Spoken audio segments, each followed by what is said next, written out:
When I mentioned how excited I was for my wife's brother's wedding tomorrow, my wife said, "It already happened last week," and showed me family photos with me missing. Her sister and parents laughed and said, "Didn't we tell you?" A month later, when my wife's mom called about the renovation payments stopping, I just answered, "Didn't I tell you?" What if the people you called family, the ones you loved and thought loved you back, quietly decided to erase you from their most important moments? What if they celebrated the biggest events of their lives without you, and then acted like you were the crazy one for not showing up? The air in my own kitchen, usually filled with the comforting sounds of dinner, suddenly felt thin and cold. It was a quiet Thursday evening, deceptively peaceful. I was at the dining table, meticulously folding napkins into little rose shapes, helping my wife, Eleanor, get ready. I genuinely believed we were preparing for her brother Daniel's wedding the very next day. I'd even ironed my best shirt that afternoon, polished the old leather shoes I only ever pulled out for special occasions. I was trying to make small talk, to be a good husband. "You excited for tomorrow?" I asked, my voice soft, as I tucked another perfectly folded napkin into place. Eleanor blinked, slow and deliberate, like she genuinely had no idea what I was talking about. Then, she tilted her head, narrowing her eyes at me as if I'd just suggested the sky was purple. Her reply came in the flattest voice I've ever heard her use. "It was last week." My stomach dropped. I froze. At first, I thought she was joking. I waited for that familiar smirk, the sarcastic jab she always followed her pranks with. But nothing came. Her expression remained utterly blank. She simply reached for her phone, tapped the screen a few times, and handed it to me without a single word. There it was. Proof. Picture after picture flashed before my eyes. Daniel and his bride, Chloe, beaming under a rustic wooden arch, adorned with white roses and soft, twinkling lights. Guests all smiles, raising glasses by a serene lake. Daniel's best man, Eleanor's cousin Lucas, was there, openly wiping tears from his eyes. The photographer had done an incredible job, capturing every perfect, joyful detail. And then, there was Eleanor. My wife. She was absolutely stunning in a deep emerald dress I had never, ever seen before. Her hair was perfectly curled, her makeup flawless. She was smiling, radiating pure happiness, like she belonged there. Because she did. Everyone did. Everyone, it seemed, except for me. I kept flipping through the album, my heart hammering against my ribs, frantically searching for a glimpse of myself. A corner of my jacket. A stray shadow. Maybe I'd just forgotten I was there? Maybe this was some kind of elaborate test, a cruel prank I just wasn't in on? But no. Not a single photo. Not a single frame. I wasn't in any of them. Slowly, I set the phone down. My throat felt like sandpaper. I looked at her, still desperate for something. An apology, an explanation, anything that felt human. But she just went back to folding napkins, humming a quiet tune as if absolutely nothing had happened. From the living room couch, her sister Isabel called out, her voice annoyingly casual. "Didn't we tell you?" She said it like she was commenting on the weather. I turned my head to find her scrolling through her own phone, legs crossed, sipping red wine as if we were all just sitting through a boring commercial break. Their mother, Vivian, sat beside her, and then she laughed. A full-bodied, deep laugh that made her shoulders shake. "Oh goodness," Vivian wheezed, wiping her eyes with a tissue she pulled from her sleeve. "I could have sworn we told you." Not a single person said sorry. Not one of them looked even remotely concerned. They acted like I was the forgetful one, like it was my fault for not magically appearing at a wedding I was never even invited to. I stood there, a perfectly folded napkin still clutched in my hand, feeling like the floor had just dropped out from under me. Everything else faded, the hum of the fan, the clink of their wine glasses, even the rising tension in my jaw. It was just me, and the ice-cold realization that I had become a stranger in my own house. This wasn't an oversight. This wasn't a mistake. This was a message, loud and clear. I didn't matter to them. Not enough to be told. Not enough to be missed. I didn't argue. I didn't ask why. I didn't want to give them the satisfaction of seeing how deeply they had wounded me. I just quietly picked up the dinner plates from the table and started placing them in the sink. My hands moved automatically, scrubbing at bits of rice and sauce, while my mind replayed Eleanor's smiling face in that photo, beside her brother, like nothing in the world could make that moment better, except, perhaps, my absence. She could have told me. I'd been asking about the wedding for weeks, when it was, the dress code, if I should get Daniel a gift. She always brushed me off. Plans keep changing, she'd say. They're still working things out. Lies. All of it. That night, I lay beside her in bed. Our backs weren't touching. She scrolled through her phone until she fell asleep. I, on the other hand, stared at the ceiling numb. Not sad, not even angry, just empty. I replayed the last few months in my mind. How often her family made plans without me. How I was consistently left out of group chats. How dinners were scheduled, then slipped their minds when I asked. Isabel once even joked about me being the plus one that got subtracted. And I'd laughed. I actually laughed. Now I knew better. This wasn't carelessness. It was deliberate. I had been erased. What stung most wasn't even the betrayal. It was the calmness with which they did it. Like it was routine. Like they'd done it before. Like I was the only one who hadn't caught on. In the dark, I reached for my phone, opened that photo again. That emerald dress, that lakeside glow, Eleanor smiling without me. I placed the phone face down on the nightstand, and that's when something in me clicked. Not in a loud, vengeful explosion, but in a cold, quiet whisper deep in my chest. They thought I'd stay quiet. They thought I'd keep folding napkins. They had no idea. Sleep didn't visit me that night, not even a hint of it. I lay perfectly still beside Eleanor, who slept soundly, without a shred of guilt on her face. Her breathing was soft and even, like someone with absolutely nothing to worry about in the world. Meanwhile, I was wide awake, staring at the ceiling, my mind circling the same question again and again. How long have I been invisible in this family? I turned to my side, quietly, picked up my phone, and opened the gallery where I'd saved the wedding photos from her screen. I zoomed in on each one, examining faces, body language, laughter. Everyone looked happy, posed, included. Everyone. Except me. I wasn't there. Not in any shot, not in any corner of a reflection, not in a stray shadow. Because I wasn't invited. Because they had made sure I wasn't supposed to be. They didn't forget. They excluded. And it wasn't just about missing the wedding. That was just the surface. This ran deeper, much deeper. I remembered the weeks leading up to that date. How I had helped Daniel fix his new house.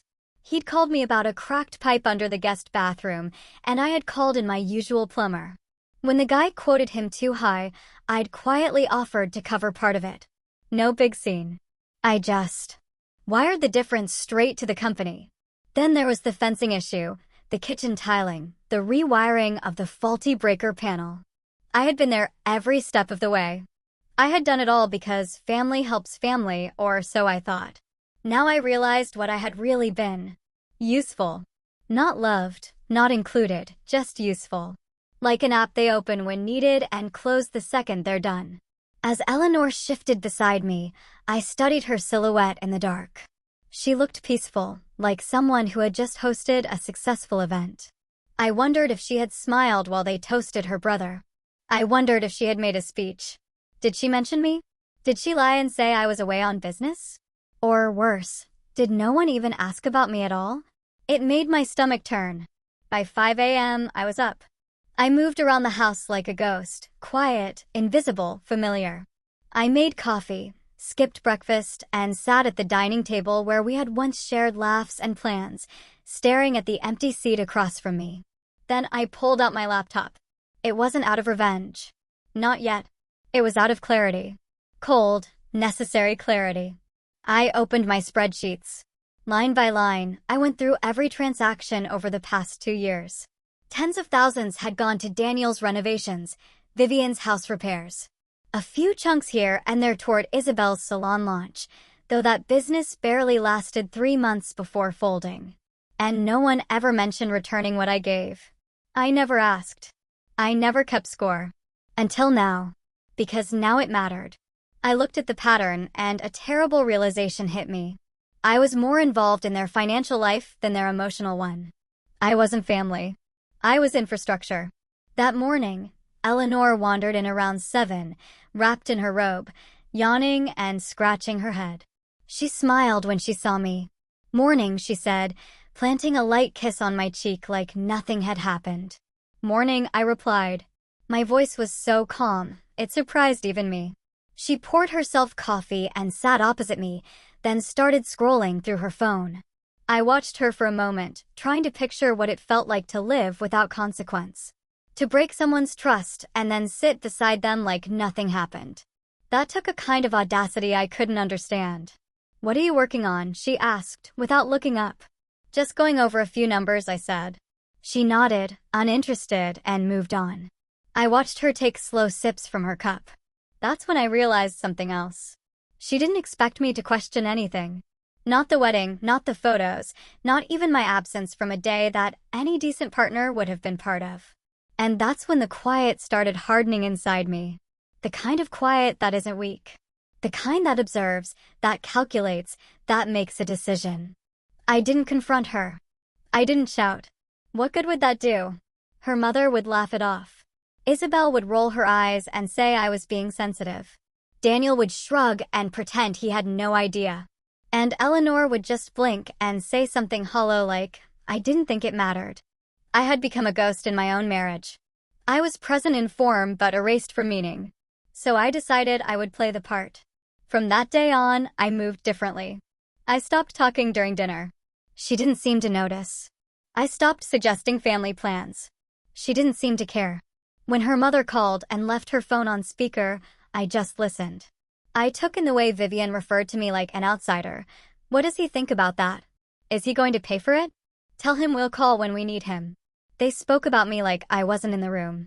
So, I became exactly what they treated me as, unseen. But inside, I was wide awake. I didn't know what I was planning yet. All I knew was something had shifted. Something permanent. And it wasn't about anger. It was about awareness. They had counted on me being dependable, quiet, forgiving, predictable. But that chapter had ended. They just didn't know it yet.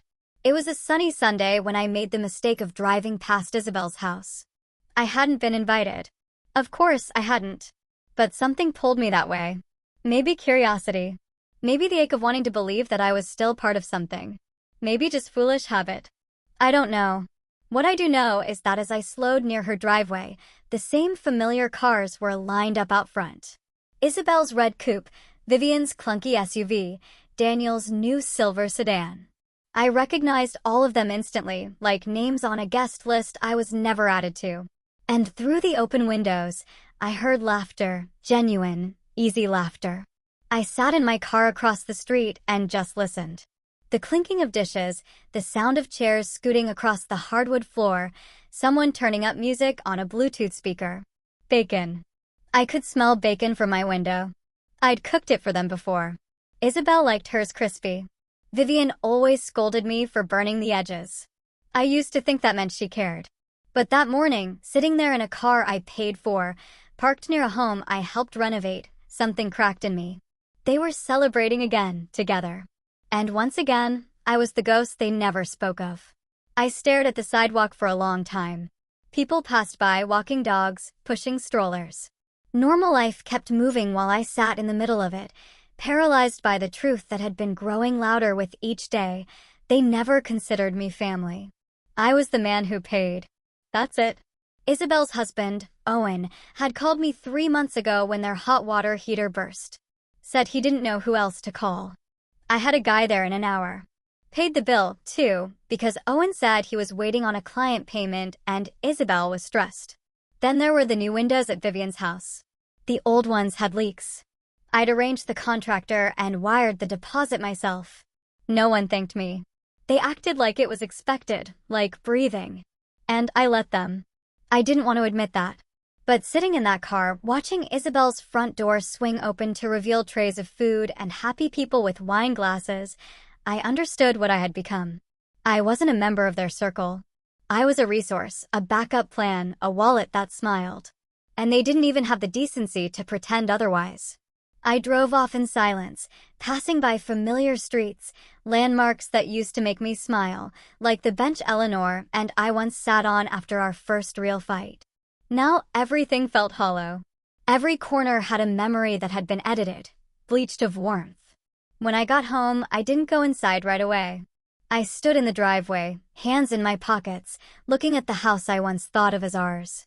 But even it had started to feel borrowed, temporary, like the key in my hand unlocked something I no longer had a place in. I walked through the door quietly. The living room was empty. A pile of shopping bags sat near the stairs. Eleanor must have gone out with Isabel the day before, probably shopping for Daniel's housewarming or something equally meaningless. I didn't ask. I didn't want to give her the opportunity to lie.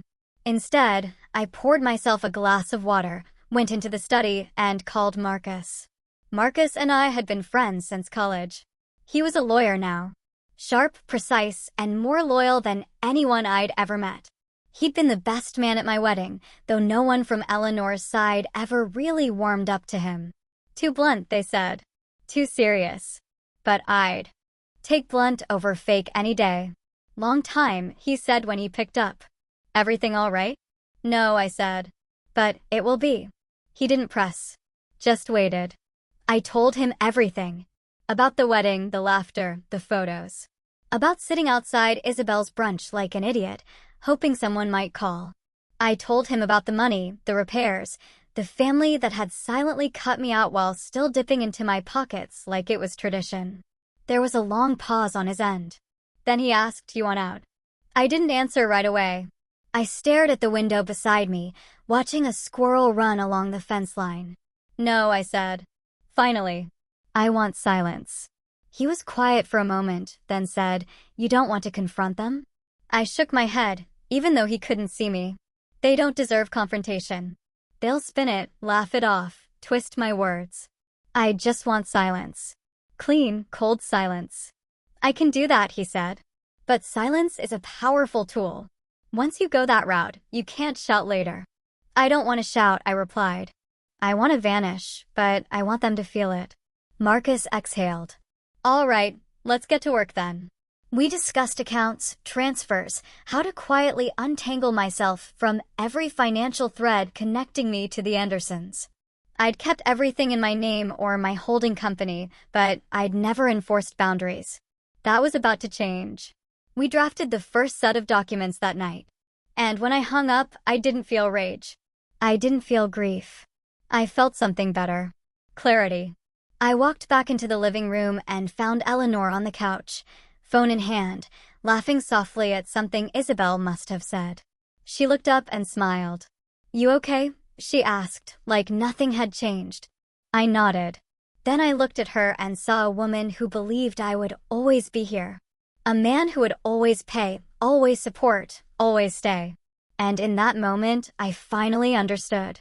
They didn't erase me because they hated me. They erased me because they thought I would never leave. The following Monday, Marcus and I met over breakfast at a quiet little diner outside the city. It was the kind of place where nobody asked questions and everyone minded their own business. I didn't want to meet in a law office or a boardroom. I didn't want this to feel like a war, just like a decision, a correction. Marcus brought a folder with him. Inside were the documents I needed to sever the quiet chains I had spent years wrapping around myself. He slid the folder across the table with his usual no-nonsense expression. "It's all here," he said, tapping the cover. Renovation payouts, property maintenance grants, discretionary contributions, every last one of them routed through your personal holding firm. You've been a generous man. I opened it and skimmed the pages, contracts, authorizations, amendments I had signed without thinking twice because family needed help. Because I believed helping them made me part of something. I want it all paused, I said quietly. Every cent, every automatic payment. I don't want a single light bulb changed unless they call me personally. Marcus nodded. I'll get the order signed today. And I've set up alerts in case they try to go around you. I sipped my coffee slowly, thinking of the look that would cross Vivian's face when the plumber said, payment never came. The confusion in Isabel's voice when the contractor refused to continue fixing the patio. The moment Eleanor would try to spin it into another technical mix-up. I didn't smile. I didn't need to. Later that afternoon, I sat at my desk in the study and began removing myself from every informal tie I had to them. I called the gardener who maintained Vivian's lawn and told him not to expect next month's payment. I emailed the property insurance rep and revoked the coverage extension I'd added for Isabel's leaking ceiling. I didn't explain. I didn't make excuses. Just a line here, a cancellation there. Silent redirection. And then I waited. It took 5 days. On the 6th morning, I was having coffee on the porch when my phone buzzed. Vivian's name lit up the screen. I stared at it, let it ring until the final chime, and then picked up. I wasn't angry. I wasn't curious. I just wanted to hear how she would spin it. "Hello," I said, as calmly as if she were an old coworker calling to check in. "Oh, thank God," she sighed in that over-the-top voice of hers. "Darling, I just got off the phone with that terrible builder. He said the kitchen work's been stopped. Something about funds not going through." I told him that must be a mistake, of course. "I mean, you've always handled these things. Is it a bank issue?" I said nothing. I leaned back in my chair, staring at the wind chimes Eleanor had bought 2 summers ago. They clinked softly in the breeze like they were mocking her mother's voice. "No mistake," I said plainly. A beat of silence on the other end. I'm sorry," she said. I gave a quiet chuckle and replied, "Didn't I tell you what?" I repeated it slowly, gently, with the same emptiness her daughter had once offered me across our kitchen table. "Didn't I tell you?" She paused. I could hear her trying to decide whether to laugh again. Whether this was some odd joke she didn't quite get yet. But I didn't wait for her to find her footing. "I'll let you sort it out with Daniel or Isabel. I'm sure they've got it handled." Then I ended the call. It wasn't slamming a door. It was turning off a light. Later that day, Isabel texted me. Just 2 words, "payment issue." I didn't reply. Instead, I opened the filing cabinet and pulled out the folder labeled Anderson Affairs. Yes, I had finally started naming things properly. I placed their folder beside others: business accounts, real estate ventures, trusts. I looked at them all and realized something stunning. Every person in that family had benefited from me. Every single one. And not once did they treat me like I belonged. For dinner that night, Eleanor made pasta. I could hear her humming while she stirred in the kitchen. She didn't ask how my day was. She didn't mention the calls. She didn't seem to know her mother had been cut off, or that Isabel was now pacing in panic. She asked about the weekend. I said I'd be working. She smiled, but it didn't reach her eyes. The next evening, I came home to find her mother and sister sitting in the living room. Vivian stood the moment I entered, like a politician pretending to welcome an old ally. "Oh, good. You're home," she said, her voice strained with something she didn't know how to hide. Fear, confusion, entitlement, all of it, maybe. Isabel gave me a small wave. "We thought we'd come talk in person, sort things out." I didn't sit. I walked to the hallway table, pulled out the envelope I had prepared earlier, and handed it to Vivian. She opened it right there. Inside was a packet of itemized receipts, contractor logs, maintenance records, everything I had paid for over the past 3 years. Every leak, every wall, every nail. "This," I said, "is what humor used to cost me." Her eyes darted across the pages, realization dawning like thunder. I didn't keep score before I continued. Because I believed I was part of this family. I thought love was a shared thing. But it turns out it was just a tab I didn't know I'd opened. Vivian tried to speak. I didn't let her. "And now," I said, my voice steady, "the account is closed." I turned and left the room, walked straight upstairs, and shut the door behind me. I didn't hear them leave. I didn't care. For the first time in years, the house was finally quiet. Not empty, not tense, just quiet. And I liked it. Eleanor tried to act like nothing had happened. As if her mother and sister hadn't just sat in our living room clutching receipts, like they'd never seen accountability before. As if I hadn't just laid out the truth in black and white. She cooked dinner that night. Lemon chicken with roasted potatoes. That was her peace-offering meal, the one she used when she sensed tension she didn't want to talk about. But I wasn't hungry. Not for food. Not for another round of emotional amnesia. "You've barely touched your plate," she said, cutting into her chicken. I'm not hungry, I answered without looking up. She put her fork down. You could have told me you were cutting off the payments. You could have told me about your brother's wedding, I said quietly, still not looking at her. Her mouth opened slightly, then closed. I saw it from the corner of my eye. That moment when someone considers whether lying is still worth it. But for once, she didn't deny it. She just sighed, picked up her glass of wine and drank. It was a misunderstanding, she murmured after a while. It wasn't malicious. You're reading into it too much. I turned to her. A misunderstanding is forgetting to grab milk on the way home, not erasing your husband from your brother's wedding. She flinched, and for a second I thought maybe, just maybe, there was something close to shame in her face. But it passed quickly, replaced by that calm, practiced indifference.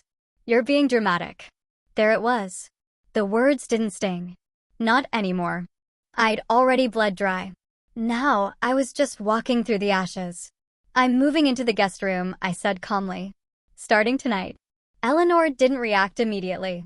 She just stared at me like I had said I was changing the curtains. Seriously, she said after a moment. You're going to sulk around the house like some ghost?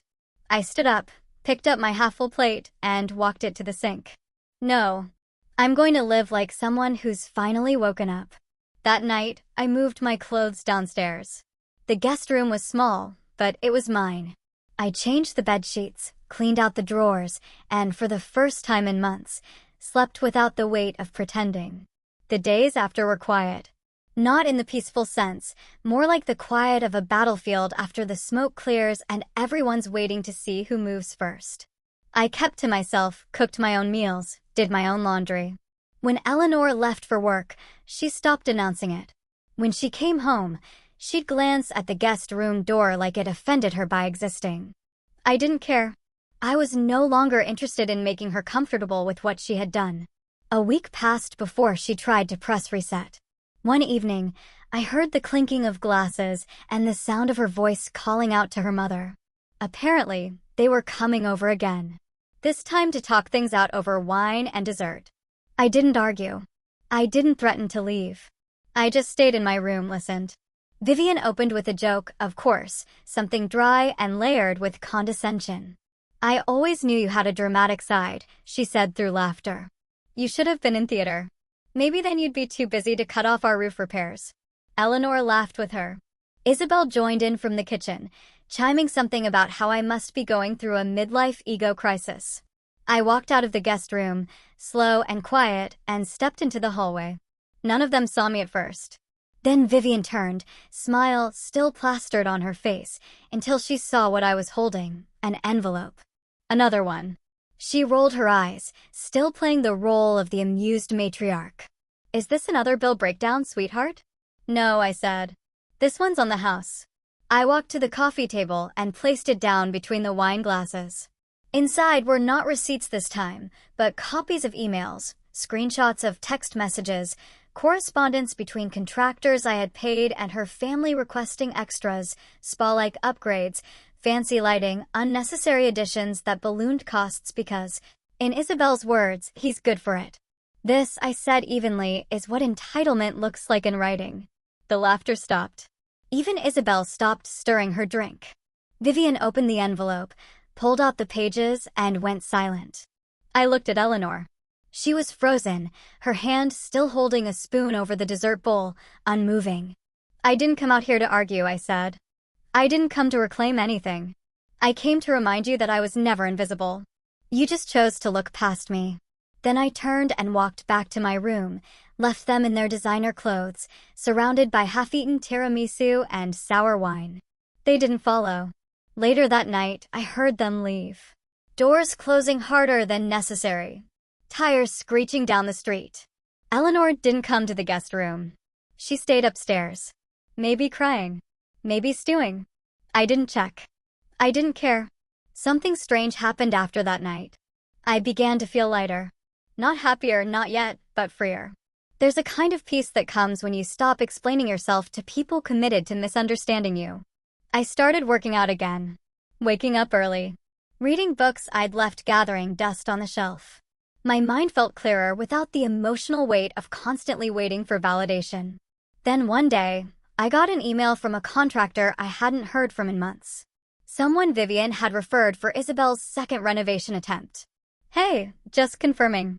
They said you'd be covering the new tile job, too. I replied with 2 words, not involved. Silence. Sweet silence. From that point on, I stopped bracing myself for the next manipulation, the next insult dressed as a joke, the next request laced in fake warmth. I knew what I was now. I was no longer the man who pays but isn't family. I was the man who remembers everything and forgets nothing. I left the house before sunrise, not out of anger, not to make a scene, just a quiet decision after too many days of watching my own reflection fade in a home I no longer recognized. I had packed a small duffel bag the night before, a few shirts, a laptop, my documents, and the spare keys to a condo I bought 5 years earlier, back when I still believed in the concept of future-proofing my life. The condo sat on the 9th floor of a high-rise on the quiet side of the city. It had floor-to-ceiling windows, a view of the skyline, and the one thing I hadn't realized I missed until I opened the door: space to breathe. The silence there was different. Not the tense kind that sat between 2 people in a house that had grown too big with emotional distance. No, this silence was clean. It was mine. I dropped my bag, exhaled, and let the weight of months fall off my shoulders all at once. For the first time in years, I was alone with my thoughts, and they weren't screaming. Eleanor didn't call. Not that day. Not the next. Maybe she assumed it was another phase. A silent protest that would end with me crawling back to her side like I always had. Or maybe she simply didn't notice. I wasn't sure which truth hurt more. 3 days passed before my phone buzzed. It was Isabel. We need help finishing the foundation work at Mom's place. You know she's getting older. This delay is stressing her out. No, hi. No, how are you? No acknowledgement of the last conversation. Just another request. Another assumption. I stared at the message for a few seconds, then tapped the call button. She answered on the second ring, as chipper as ever. I knew you'd call back, she said with a smug little laugh. Seriously though, the builder is being difficult. He says without a new deposit, he won't finish. I'm sure Daniel can handle it, I interrupted calmly. There was a pause. Daniel, she asked. But he had a lovely wedding, I continued. Didn't he? She didn't speak. I let the silence stretch. I wanted her to feel what I had been feeling for months. That tight, sinking quiet when someone forgets you on purpose. When they leave you behind and pretend it was an accident. The line clicked. She had hung up. I smiled. Not a cruel smile, just one of realization. The thing about silence is that once you stop feeling it for other people, it becomes a weapon they don't know how to defend against. They're used to your yes, your convenience, your explanations. When those disappear, so does their control. Days passed. No more calls from Isabel. No texts from Vivian. Not a single word from Eleanor. And for once, I didn't wait by the phone. Instead, I worked. I set up my desk near the window. I opened projects I'd been meaning to start for years. I cleaned out my inbox, caught up with old clients. I even reached out to a few nonprofits that had been sitting on my radar. It wasn't about proving anything. It was about living in my own name again. I cooked my own meals, played jazz in the mornings, and sometimes just sat in silence, staring at the skyline, thinking about nothing in particular. That, to me, was the greatest shift. I wasn't constantly rehearsing arguments in my head anymore. I wasn't defending myself to ghosts. One afternoon, I walked to the cafe down the street. A new barista named Skylar took my order. She smiled when I told her my name, scribbled it on the cup, and said, "Nice to see a regular face." Most folks around here just glare at their phones, I said, trying not to be one of them anymore. She grinned. Good luck. That night, I checked my phone again. Still nothing, but it didn't feel like punishment anymore. It felt like peace. And just when I thought they'd finally decided to leave me be, Vivian called again. This time, her voice was different, edgy, forced calm wrapped in panic. "The roof is leaking," she said without preamble. "The builder is threatening legal action." What is going on? I looked out my window at the city lights and sipped from my mug before responding. "I'm sure Daniel or Eleanor can help," I said, mirroring her own dismissiveness. They said it was your responsibility, she snapped. And there it was. The truth they'd never admit openly. I had been the backbone of their comfort. The unspoken agreement was that I would pay, fix, provide, protect, and ask for nothing in return. Didn't I tell you? I said softly. What? I let the word sit. Let her feel the same chill I'd felt when her daughter showed me wedding photos I didn't know existed. Let her choke on the same emptiness I'd swallowed for years. Didn't I tell you? I repeated and then ended the call. An hour later, Eleanor finally broke the silence. She didn't call. She came. I heard the knock at my condo door around 9:15 p.m. When I opened it, she stood there in a coat too thin for the cold, her eyes red like she hadn't slept. I didn't know where else to go, she whispered. I stepped aside but didn't say a word. She walked in slowly, looking around like she was seeing me for the first time in years. This place is nice, she said, her voice small. I nodded. She sat down on the edge of the couch, twisting her hands together. This is your family, too, she said, barely above a whisper. You can't just leave them like this. No, I said, standing near the window. Family doesn't erase you from photos, or celebrations, or homes. She looked down at her hands. I made a mistake, she said. I didn't think it would matter. That hurt more than anything. You didn't think it would matter. I didn't reply. She looked up. Can we talk? I let the silence answer. And for the first time, she sat in it. No defenses, no jokes, just her staring at a version of me she hadn't met before. The one who wouldn't carry shame that didn't belong to him. When she finally stood up to leave, she turned to me. Do you still love me? I looked at her, long and steady. I love who I used to be when I was with you, but I don't miss who I became. She nodded, eyes welling up, and left without another word. And I returned to my silence. Not because I was broken, but because I was finally whole. When people underestimate you long enough, you stop correcting them. You let them believe what they want. That's what I did. For years, the Andersons treated me like I was just an IT consultant, just another tech guy who got lucky marrying into their family. They never asked deeper questions about what I did, how I built my business, or why I never seemed to stress about money. They weren't interested in my world, just in what I could offer theirs. That suited me fine, because the less they knew, the more control I had. They didn't know I owned the consulting firm I worked at. They didn't know I'd purchased rental properties across the city through a holding company with a generic name they'd never recognize. They didn't know that half the people they gossiped about at brunch, landlords, HOA board members, building inspectors, had my number saved in their phones. And they had no idea that Vivian's beloved house, the same one I helped save from foreclosure 5 years ago, was still tied to a lien I held quietly, legally, and indisputably. Back then, Daniel had gotten himself into some gambling trouble. He asked his mother for help. She, in turn, asked me. The house was at risk, and they needed a cosigner to keep the second mortgage from collapsing. I didn't ask questions. I just signed. Of course, I made sure the paperwork protected me. A quiet clause in the agreement allowed me to convert the lien into an enforceable debt if certain conditions weren't met. They weren't. Not by a long shot. And now, as I sat in my condo watching the evening traffic drift like ants below, I realized I was holding something far more powerful than anger. Leverage. Marcus came over that night. He had a thick folder with him, updated LLC records, new legal notices, and a summary of every transaction we were moving under private control. This one, he said, pointing to the page with Vivian's property, is your ace. The city inspector's report is enough to trigger the debt clause. If you wanted, we could move to seize equity within 30 days. I didn't smile, not out of restraint, but because there was nothing to gloat about. I don't want the house, I said. Marcus raised an eyebrow. Then what do you want? I want them to feel it, I said quietly. I want them to know what it's like to live with the sound of a door closing in their face. He nodded. He understood. We finalized the documents. My ownership's now public. My involvement now official. All renovations routed through my firms canceled. All scheduled maintenance plans revoked. They'd have to go through new inspections, new estimates with contractors who didn't know them, and certainly didn't care about their last name. The Anderson family facade, polished smiles, borrowed charm, whispered judgments, was beginning to show its cracks.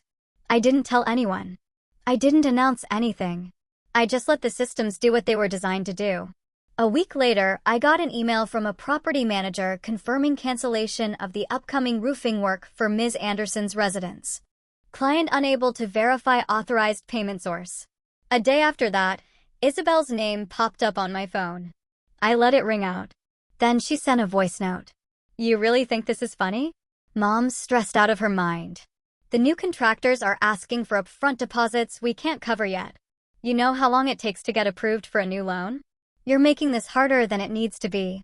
I played the message twice, not because I was unsure of her tone. I just wanted to hear how deeply she believed I still belonged to their service. A few hours later, Daniel texted, "Not sure what's going on with Mom's house. Can we talk?"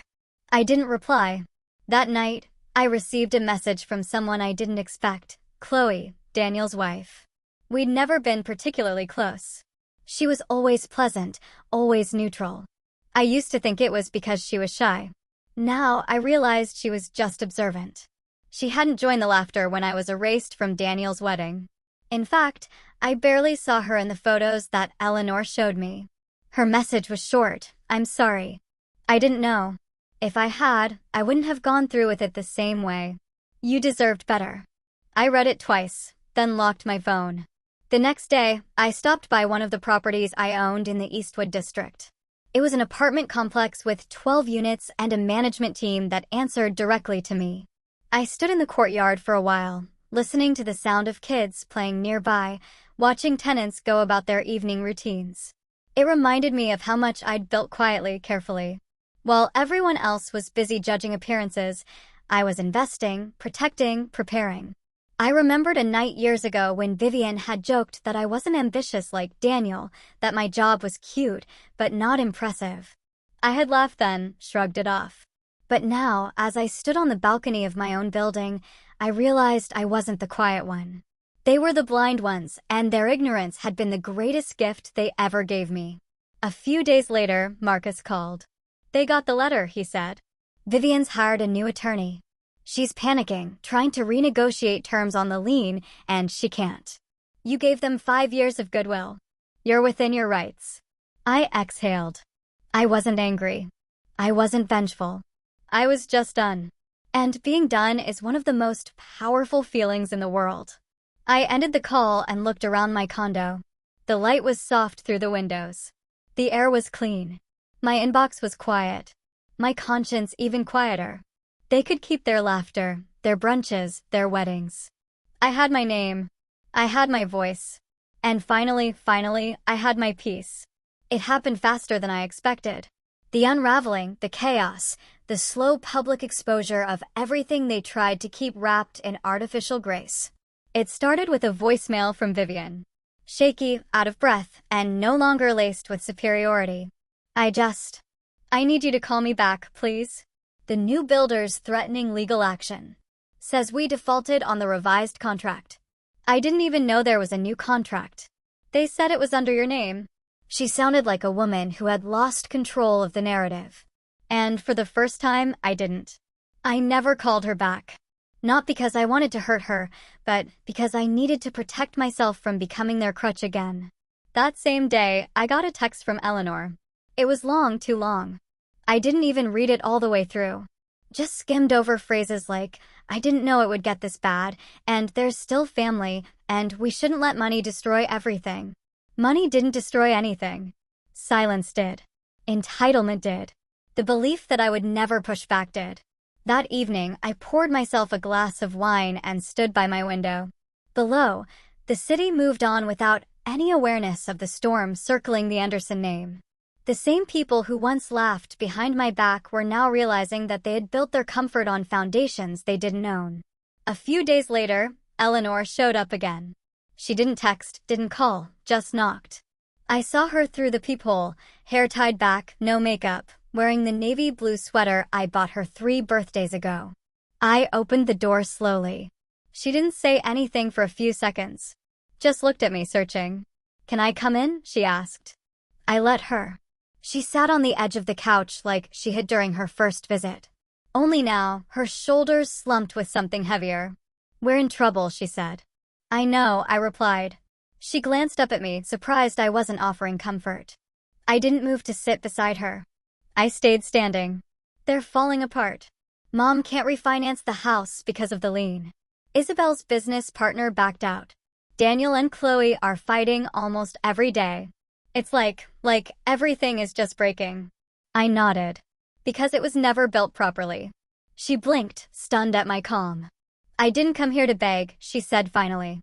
"I just needed you to know that it's not all jokes and brunches anymore. We're dealing with real things now." "Good," I said. "Real things are overdue." She flinched a little. "You think we deserve this?" "I think consequences are part of adulthood," I answered. "And I think when you leave someone out repeatedly, cruelly, carelessly, you don't get to act shocked when they stop playing their part." She went quiet again. "I came to ask for dinner," she said finally. "Not a favor. Not money. Just one dinner. Just to talk." I tilted my head, studied her for a second, and then said, "I'll think about it." The next day, I didn't go to work. I took the morning off and drove past Isabel's salon. It had a big for lease sign taped on the glass. I parked and stepped out just to get a closer look. The space was empty now, chairs gone, reception desk removed. A faded poster of Isabel still hung in the corner window, smiling beside a curling iron and the slogan, "Confidence starts here." Ironic. I stood there for a moment, then got back into my car. Later that afternoon, I stopped by one of my commercial properties. Marcus had arranged a meeting with a new tenant, an up-and-coming design firm looking for office space.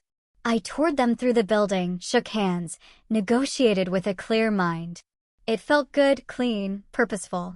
After they left, I checked my phone. 3 missed calls from Eleanor and 1 voicemail.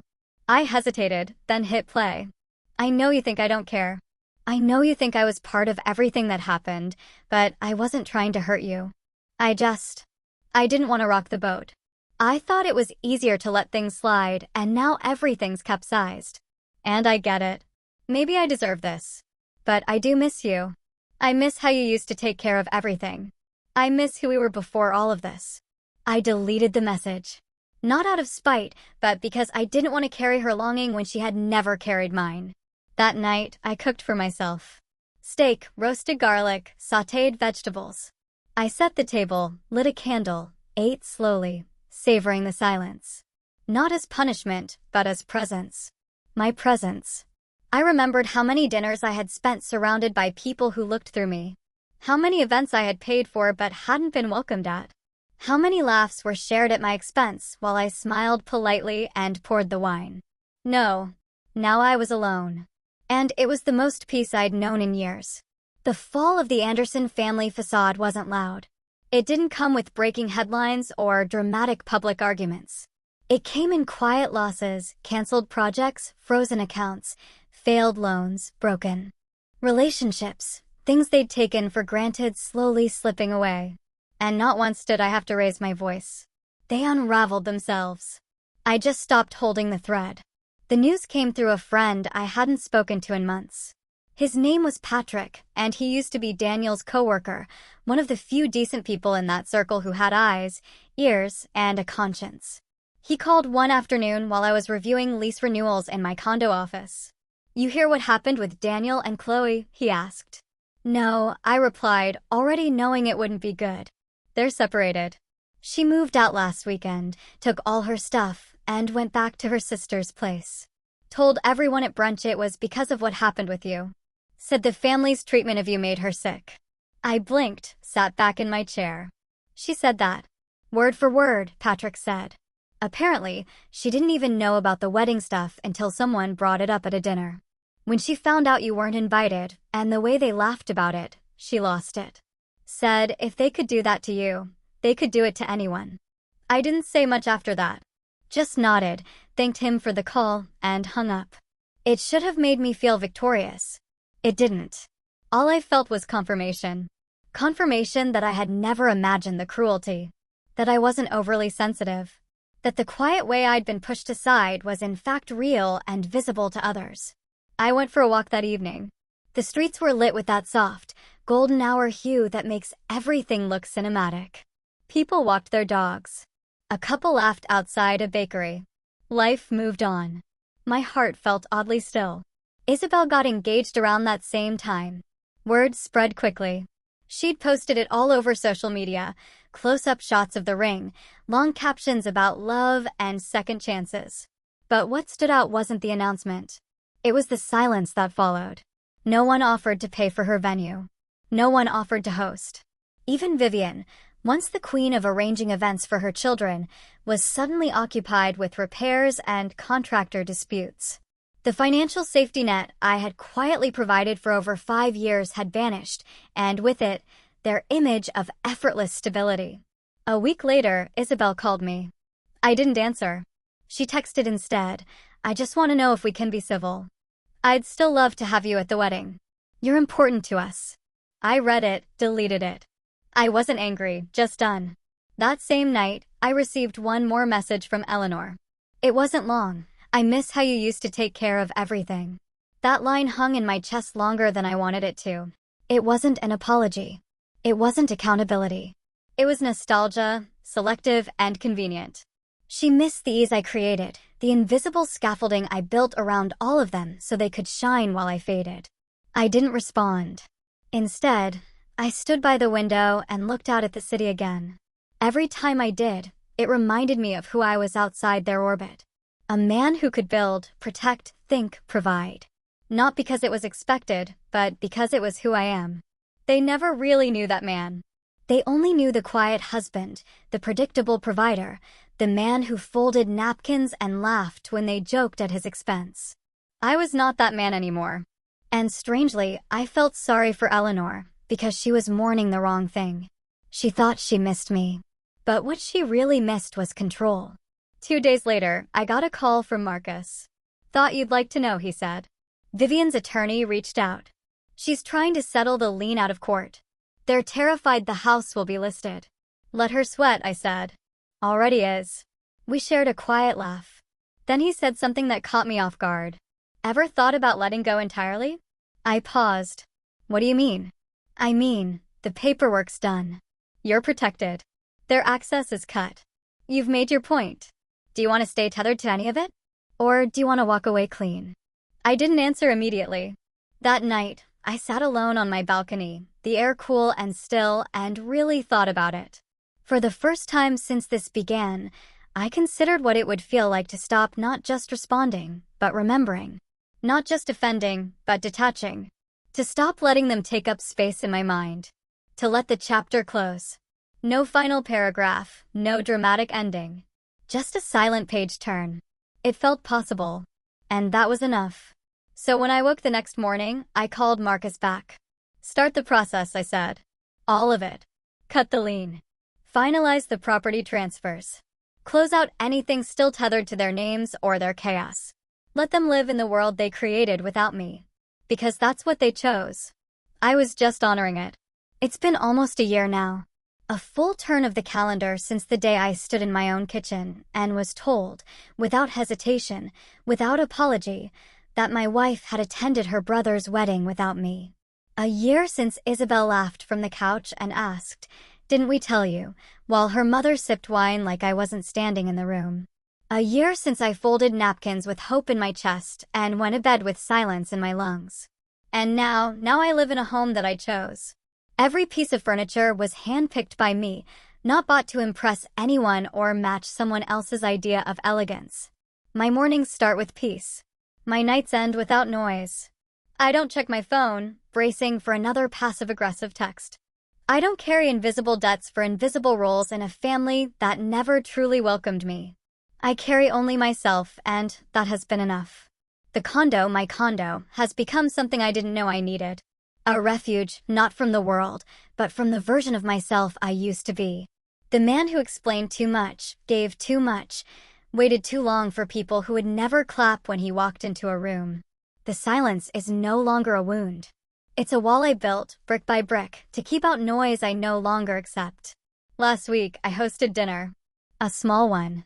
Nothing extravagant, just a few people I trust. People who never made me prove my worth. Marcus brought wine, of course. He's become more than just my lawyer. He's my anchor in storms I didn't know I was allowed to step out of. My sister, Sophia, flew in from Florida with her boyfriend. She used to worry about me. Now she just hugs me longer and smiles wider. We sat around the table, my table, and passed plates without judgment, without tension, without pretending. It wasn't fancy. No caterers, no floral arrangements, no performance. Just laughter, real stories, and clean plates. Sometime after dessert, Marcus leaned back in his chair and asked the question I knew was coming. Do you ever hear from Eleanor's family anymore? The room got quiet. Not uncomfortably, just curiously. Everyone looked at me like they were waiting for some dramatic revelation. I smiled. Not anymore, I said. I finally got the hint. Laughter followed, warm and knowing. And that was it. The chapter closed with a single sentence. No rage, no revenge, just a fact. I hadn't blocked any of them. I hadn't sent cruel messages or broadcasted their downfall. I simply stopped showing up where I wasn't seen. Stopped carrying weight for people who would never lift mine. That was my justice. And it was enough. The next morning, I got up early and went for a walk. There's a trail near the condo that leads down to a quiet park by the water. I go there often now when I want to think, when I want to feel grounded. There's a bench I like. From there, I can see the reflection of the city skyline on the lake. The same skyline I used to stare at from my office window during sleepless nights, wondering if I was the problem. Wondering if maybe I wasn't trying hard enough to earn a seat at their table. But sitting here now, I understand what I didn't then. It was never about trying harder. It was about realizing I was trying for the wrong people. People who mistook kindness for weakness. People who saw silence as consent. People who believed being family meant being owed. I stayed in that system for so long because I thought loyalty meant endurance. But loyalty without respect is just self-abandonment dressed up in polite manners. And I'm not that man anymore. I've rebuilt my world now. Smaller, tighter, built not on obligation, but on mutual presence. No more pretending. No more squinting to find value in people who refuse to offer it freely. Sometimes I see glimpses of the Andersons in public posts. Someone tags Daniel in a group photo, or Isabel uploads a story about her wedding planning struggles. I scroll past, not with bitterness, but with disinterest. They live in a chapter I've already closed. Eleanor. She tried reaching out a few more times. Once through email, another time through a letter she dropped off at the front desk. I read the first paragraph. That was enough. The rest I let go unread. She said she missed me, but really she missed the convenience I offered. The quiet man in the background solving problems without being seen. That version of me is gone. Buried beneath every unpaid debt. Every inside joke that left me out. Every party I funded but was never truly invited to. And what replaced him? A man who smiles when his phone is quiet. A man who eats alone when necessary and never feels alone. A man who hosts dinners around tables he built. Chairs he chose with people who show up without needing to be convinced to care. So if anyone ever asks what happened to me, where I went, why I don't speak, why I never returned, I'll say this. I didn't leave with anger. I left with clarity. And when they finally realized what I carried, I was already gone. This story really makes you wonder about the unspoken agreements in our relationships, doesn't it? Have you ever felt like you were just a resource to someone you considered family? Or had a moment where you realized you were being quietly erased? Share your thoughts and experiences in the comments below. I'm really curious to hear what you all think.